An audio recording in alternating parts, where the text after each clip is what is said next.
Hello and welcome to the Middle East Report.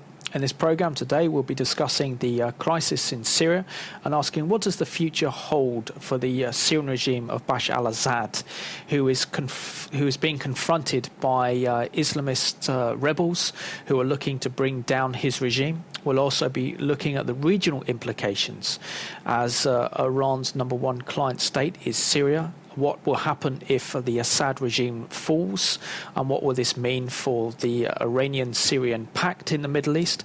Also, there's a great danger that if the regime collapses, then chemical and biological weapons could fall into the hands of Al-Qaeda or in the hands of Hezbollah, which could have serious regional implications. We'll also be discussing the case for Western military intervention in Syria concerning the humanitarian situation.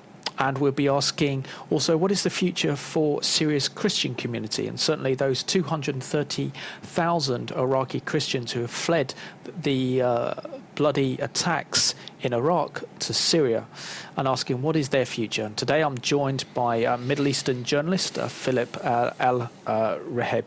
Philip, it's good to have you back on the Middle East Report for this programme today. I know that Syria is one of your specialist subjects and interests. For the viewers, can you remind us a little bit more about your background and your experience as a top journalist covering issues relating to the Middle East? Right. Well, I started my career as a journalist in the UK, actually. Yes, it's been mainly trying to explain to the West what is happening. I always like to think about myself as a thought maker, and trying to explain to the people what's happening in the Middle East and vice versa. Explaining to the people in the Middle East how things should be done and how they are done in the UK and the West in general.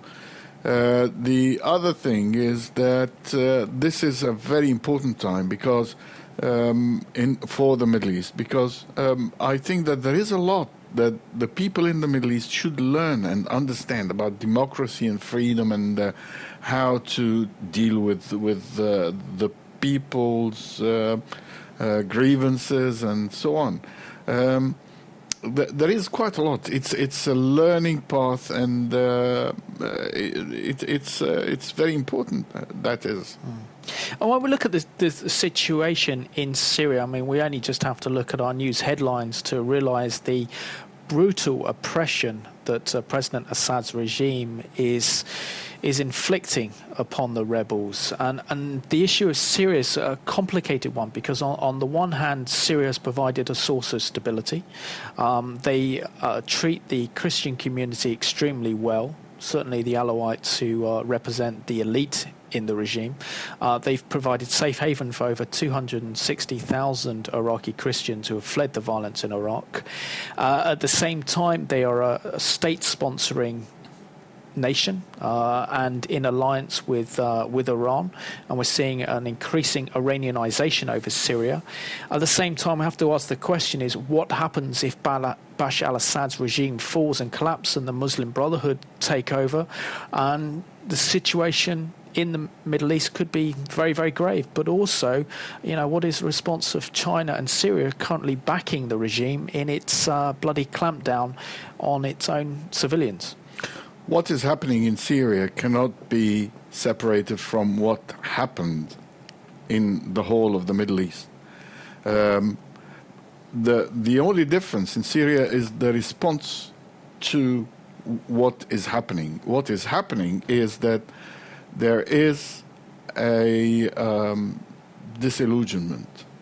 Peoples of the Middle East are beginning to learn